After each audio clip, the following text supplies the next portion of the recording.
नमस्कार दोस्तों। आज की हमारी क्लास आधारभूत संरचनाओं पर आधारित कुछ प्रमुख योजनाओं पर होगी। तो ये GS3 इंडियन इकोनॉमी के लिए काफ़ी कारगर साबित होगी। तो चलिए दोस्तों शुरू करते हैं पढ़ना। तो ये सबसे पहली योजना है नेशनल इंफ्रास्ट्रक्चर पाइपलाइन, राष्ट्रीय अवसंरचना पाइपलाइन।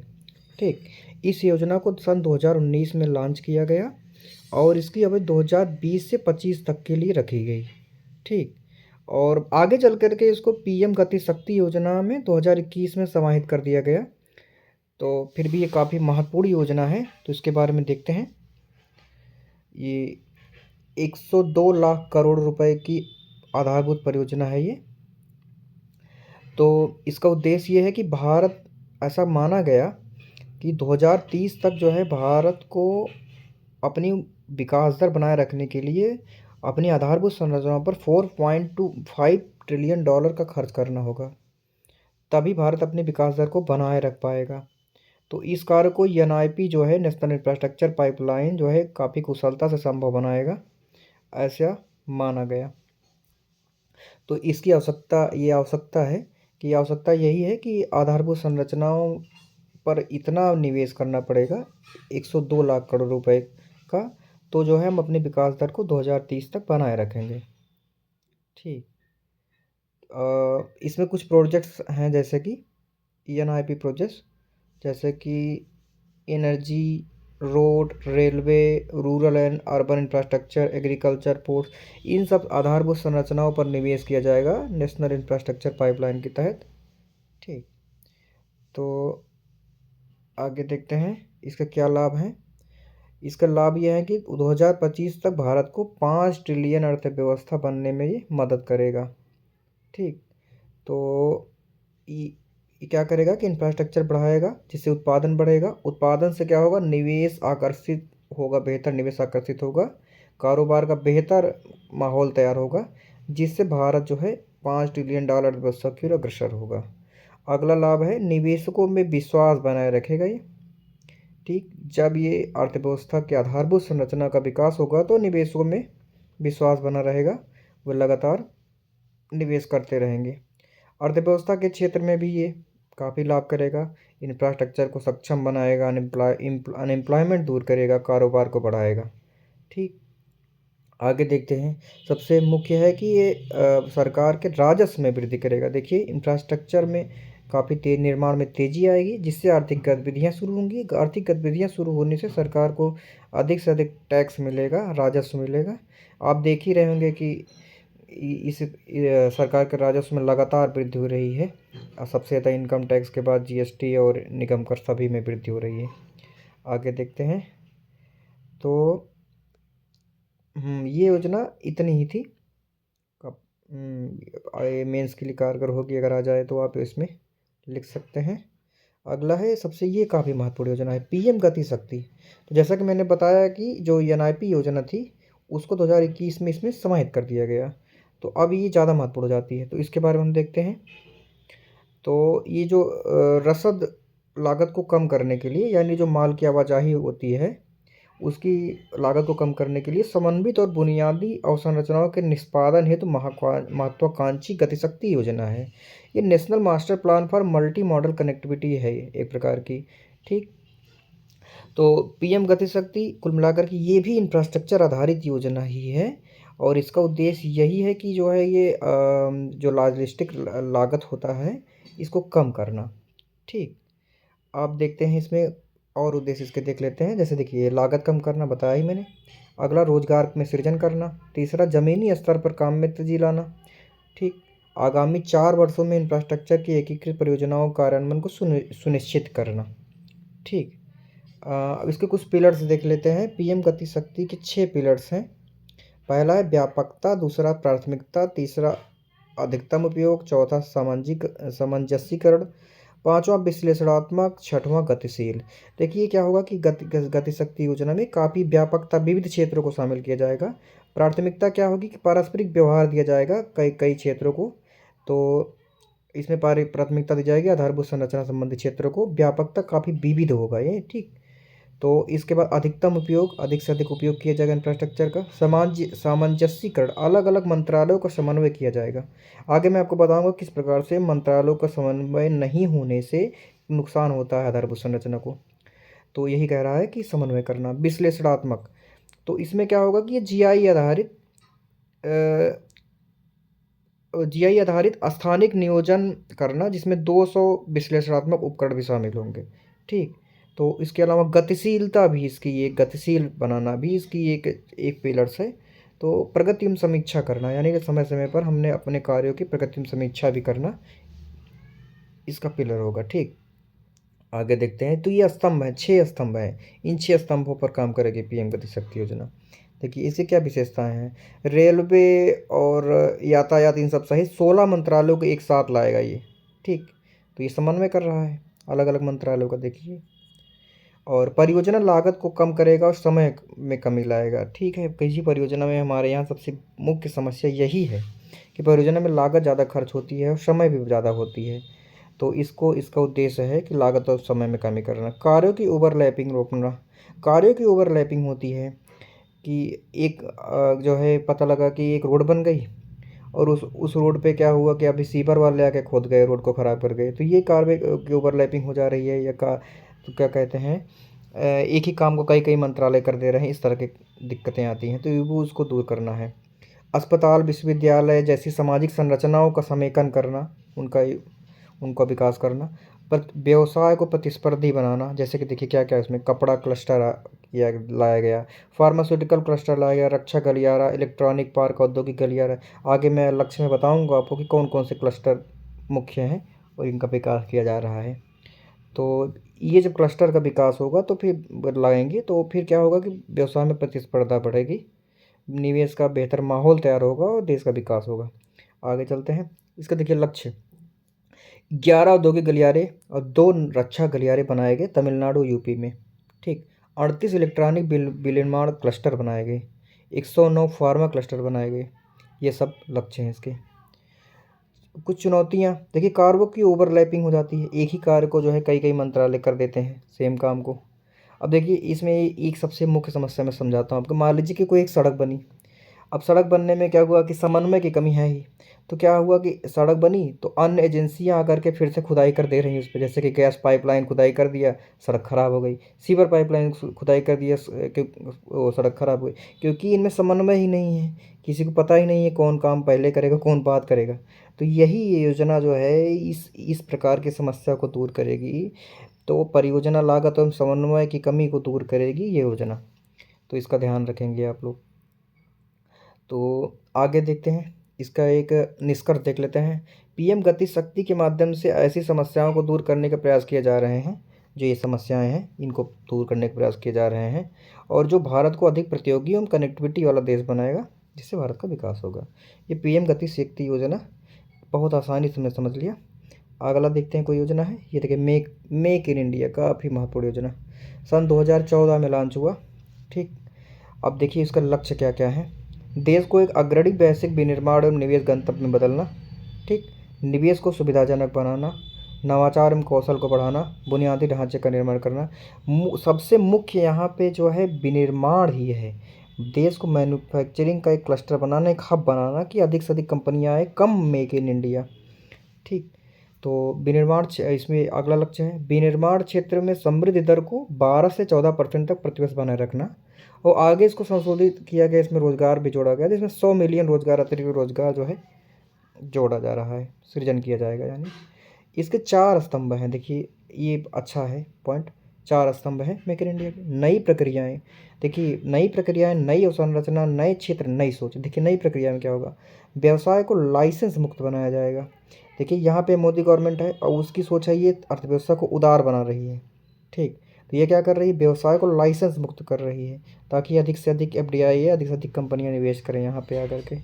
नई संरचना, औद्योगिक गलियारा इंफ्रा, जो अभी मैंने बताया ये सब गलियारे जो बना रहे जा रहे हैं, रक्षा, औद्योगिक, फार्मास्यूटिकल, ये सब बनाए जाएंगे। नए क्षेत्र, 27 उद्योगों की पहचान की गई है। इसको आप देख लीजिए गूगल करके कि 27 उद्योग इसमें जोड़े गए हैं, जो कि ये मैन्युफैक्चरिंग के लिए काम में आएंगे। ठीक, नई सोच, लेकिन नई सोच मतलब ये है कि सरकार जो नियामक थी उसको सरकार को सहयोगी बनाना, तो रेगुलेटरी गवर्नमेंट नहीं करना, ये से मामला ख़त्म कर देना। सरकार जो थी पहले इतना नियम कानून, इतना जो है लाइसेंस लगा देती थी, इतनी बाधाएं रख देती थी कि कंपनियां भाग जाती थी, आती ही नहीं थी, तो निवेश का बेहतर माहौल नहीं मिलता था। तो यहाँ पे सरकार क्या है, सरकार सहयोगी बनेगी, पार्टनर बनेगी, रेगुलेटर नहीं बनेगी, पार्टनर बनेगी। ये आप देख लीजिए। तो ये 4 स्तंभ हैं, इन 4 स्तंभों पर काम करेगा मेक इन इंडिया। देखिए सरकार ने मेक इन इंडिया के लिए कुछ कदम उठाए, जैसे पीएलआई स्कीम अभी मैंने बताया, ठीक, पीएलआई स्कीम, पीएम गति शक्ति योजना, ये भी मेक इन इंडिया में, ये सब एक दूसरे से जुड़ी हुई योजनाएं हैं सारी। देखिए सेमी कंडक्टर इकोसिस्टम को बढ़ावा करना है, सेमी कान इंडिया का कार्यक्रम चलाया जा रहा है। देखिए सेमी कंडक्टर कितना उपयोगी है ये आप सब जानते हैं, ऐसी चीज़ें, सब चीज़ें कंप्यूटर क्षेत्र में, आईटी सेक्टर में। इसके अलावा स्टार्टअप इंडिया भी इससे जुड़ा हुआ है, मेक इन इंडिया में सहयोग करेगा। यूपीआई इसीलिए लाया मोदी ने, एकीकृत भुगतान गो इंटरफेस, यूपीआई, ठीक, आप डेली यूज करते हैं पेटीएम, अमेजन, सब चीज़ें, तो ये यूपीआई भी योगदान करेगी। इसकी कुछ चैलेंजेस हैं, देखते हैं। देखिए स्किल की कमी सबसे प्रमुख समस्या हर जगह ही दिखाई देगी आपको कि स्किल की कमी है। दूसरा आपूर्ति श्रृंखला संबंधी प्रॉब्लम है ना, लॉजिस्टिक प्रॉब्लम, ये सब, ठीक, रसद प्रॉब्लम, और R&D, रिसर्च एंड डेवलपमेंट संबंधी समस्या, तो ये सब सारे चैलेंजेस हो गई, ठीक। बाकी समन्वय की कमी है ही, वो पिछले गति शक्ति में हमने देखा था, सभी मंत्रालयों परियोजनाओं में समन्वय की कमी है, वो सब। अब देखिए कि उसमें कुछ उपलब्धियां पाई है क्या भारत सरकार ने। सबसे पहले देखिए वंदे भारत रेलगाड़ियाँ चलाई गई, तो मेक इन इंडिया का एक बेहतर उदाहरण है वंदे भारत ट्रेन, ठीक। इसके अलावा रक्षा उत्पादन में INS विक्रांत और बहुत सारे जो है बनाए इन्होंने रक्षा उपकरण। इसके अलावा इलेक्ट्रॉनिक क्षेत्र में काफ़ी समृद्ध हुई है, 17 गुना बढ़ा है इलेक्ट्रॉनिक क्षेत्र। अभी तमिलनाडु का योगदान सबसे ज़्यादा है जिसमें। वस्त्र उद्योग में रोजगार का सृजन लगभग 14.5 करोड़ है, ये उपलब्धि है मेक इन इंडिया की। आगे देखते हैं। देखिए ये इंफ्रास्ट्रक्चर वाला हो गया पार्ट ख़त्म, जिसमें यही मुख्य 2-3 योजनाएं थी। और इसके पहले वाला क्लास आप देख लीजिएगा, उसमें इंफ्रास्ट्रक्चर की बेहतर समझ विकसित कराएगा कि क्या होता है इंफ्रास्ट्रक्चर, क्यों महत्वपूर्ण है, कैसे कैसे। तो अब देखिए फिर अगला, इसी में हम लोग ऊर्जा सुरक्षा भी पढ़ लेते हैं, क्योंकि देखिए ऊर्जा भी आधारभूत संरचना के लिए, इंफ्रास्ट्रक्चर के लिए काफ़ी ज़रूरी है। देखिए ऊर्जा सुरक्षा क्या होता है, 1 मिनट आगे बढ़ गया ये। ऊर्जा सुरक्षा, देखिए ऊर्जा सुरक्षा क्या है, सस्ती कीमतों पर ऊर्जा की निर्बाध उपलब्धता ही ऊर्जा सुरक्षा है, सामान्य सी परिभाषा। देखिए ऊर्जा सुरक्षा आधुनिक सरकारों में, आधुनिक अर्थव्यवस्था में बहुत ज़रूरी है। तो आप ऐसे देख ही रहे होंगे कि खाड़ी देश के पास कुछ भी नहीं था, लेकिन केवल और केवल उनके पास पेट्रोल, डीजल, इस तरह की चीज़ें थी, ऊर्जा थी, तो उन्होंने इसके व्यापार से कितना ज़्यादा मुनाफा कमाया। और लेकिन अभी भारत जैसी एक प्रगतिशील अर्थव्यवस्था के लिए बहुत आवश्यक है ऊर्जा का। अगर ऊर्जा नहीं तो बिल्कुल सब ठप पड़ जाएगा। तो ये सस्ती कीमतों पर ऊर्जा की निर्बाध उपलब्धता होती रही, यही ऊर्जा सुरक्षा है। तो अब इसमें इसकी परिभाषा में 3A का एक कॉन्सेप्ट आता है कि अवेलेबिलिटी जो होती है, एसेज होता है, एफोर्डेबिलिटी होती है, ठीक। तो उपलब्धता होती है सबसे पहले, दूसरा पहुंच, तीसरा वहनीयता, यानी सभी को उपलब्ध हो जा, सभी के पहुंच के भीतर हो, और सभी इसको खरीदने में या इसको पाने में सक्षम हो, वहनीय हो, एफोर्डेबल हो, ठीक। तो इसके बाद क्या है, ऊर्जा की आवश्यकता। ऊर्जा की क्या क्या आवश्यकताएं हैं अर्थव्यवस्था के लिए, देखते हैं। आर्थिक सामाजिक विकास की धुरी है ऊर्जा। ऊर्जा क्या है कि मजबूत जो जैसे मान लीजिए कोई राष्ट्र मजबूत बनना चाहता है तो वो आर्थिक विकास चाहता है, तो ऊर्जा सुरक्षा पर निर्भर होगा। कोई भी मजबूत राष्ट्र जो है ऊर्जा सुरक्षा पर निर्भर होगा, अभी मैंने बताया ही। इंफ्रास्ट्रक्चर हेतु भी बहुत ज़रूरी है, विनिर्माण क्षमता विकास के लिए भी ऊर्जा सुरक्षा जरूरी है। इसके बाद देखते हैं भारत में क्या क्या चुनौतियां हैं, ये बहुत महत्वपूर्ण मुद्दा है। भारत में ऊर्जा सुरक्षा संबंधित चुनौतियां, सबसे पहली चुनौती है कि जो भारत में जीवाश्म आधारित ऊर्जा की निर्भरता लगभग 90% है। 90% आपूर्ति जो है सभी चीज़ों की, जो हमारी ऊर्जा आवश्यकताएं हैं, वो भारत जीवाश्म ईंधन आधारित, कोयला वगैरह आधारित चीज़ों से पूरा करता है। जैसे देखिए कोयले से संबंधित समस्याएं कि 80% बिजली कोयला से बनाई जाती है, और बाकी चीज़ें पेट्रोल, डीजल, इन सब चीज़ से होती है। तो इसी तरीके से जो है ये वो जो है जीवाश्म ईंधन आधारित है, जो कि परंपरागत स्रोत है तो ये ठीक नहीं है यार, क्योंकि ये वहनीय नहीं है, ये संपोषणी विकास के अंतर्गत नहीं आते हैं। इनसे पॉल्यूशन भी होता है और ये एक सीमित समय तक ही चल सकते हैं। और इन तो फिर आगे क्या होगा देखते हैं। और बाधाएं, नीतिगत एवं नियामक बाधाएं भी हैं। पॉलिसी क्रियान्वयन में कमियां हैं। जनसंख्या वृद्धि, इतनी बड़ी जनसंख्या का भरण पोषण की ऊर्जा जो है कम पड़ जा रही है। अगला देखते हैं, ऊर्जा का अनावश्यक अपव्यय हो रहा है। जैसे स्टार रेटिंग वाले उपकरण नहीं हैं, घरेलू उपकरण जो हैं बिजली खपत ज़्यादा करते हैं। तो 5 स्टार रेटिंग सुना होगा अपने फ्रिज वगैरह पे, देखिए लगा रहता है। तो उस तरह के यूज नहीं हो रहे हैं उपकरण, तो ज़्यादा बिजली की खपत हो रही है। यानी ये सस्टेनेबल डेवलपमेंट नहीं हो रहा है। ऊर्जा भी जो होती है वो सतत ऊर्जा की तरफ हमको जाना है। हमको जो है धारणीय ऊर्जा की तरफ जाना है। तो ये अनावश्यक बिजली का नुकसान हो रहा है या ऊर्जा का नुकसान हो रहा है। आगे घरेलू क्षमताओं का पूर्ण दोहन, जो हमारे पास संसाधन है उनका पूर्ण दोहन नहीं कर पा रहे हैं। हमारे पास पवन ऊर्जा है, हमारे पास जो है सौर ऊर्जा है, राजस्थान इन सब राज्यों में, हर चीज़ में। तो इस तरह के हमारे पास जो है जैव ईंधन आधारित ऊर्जा है। तो उस सब का यूज, मेथेनॉल, ये सब का यूज हो सकता है। कृषि आधारित अर्थव्यवस्था है भारत, तो उस सब का अपूर्ण दोहन हो रहा है। इसके अलावा आगे स्वच्छ एवं सस्ती प्रौद्योगिकी उपलब्ध नहीं है हमारे पास, लेकिन सरकार लगातार प्रयास कर रही है इसके लिए। इंटरनेशनल सोलर अलायंस और ये सारी चीज़ें जो है, पीएम सूर्य घर हर बिजली योजना, ये सब चीज़ें काफ़ी ज़्यादा प्रयास कर रही है कि सरकार ऊर्जा को वहनीय बनाने के लिए। तो क्या क्या सुझाव हो सकते हैं, क्या क्या वे फॉरवर्ड भविष्य में क्या योजनाएं बन सकती हैं, तो हम अपने सुझाव में लिख सकते हैं। गैर पारंपरिक ऊर्जा के स्रोतों का उपयोग पर R&D, रिसर्च एंड डेवलपमेंट करना, उनकी खोज करना कि ऐसे कौन कौन से स्रोत हो सकते हैं जो हमारी ऊर्जा आवश्यकताओं को जो है परंपरागत स्रोतों से गैर परंपरागत स्रोतों की तरफ ले जाएं। ठीक, क्योंकि ये काफ़ी महंगे हैं परंपरागत स्रोत, और इन ये सीमित हैं। ठीक, ये नष्ट हो जाएंगे एक समय के बाद। ये बिल्कुल सतत विकास के अनुकूल नहीं है। ठीक, तो SDG 7 में भी देखिए कहा गया सभी के लिए सस्ती टिकाऊ वहनीय ऊर्जा का होनी चाहिए। तो ये भी वे फॉरवर्ड में हम दिखा सकते हैं। नवीकरणीय ऊर्जा संसाधनों को भविष्य के लिए धारणीय अपनाना है। बार बार मैं कह रहा हूँ कि भविष्य के लिए धारण करने योग्य नवीकरणीय योजना ऊर्जा को लाना होगा।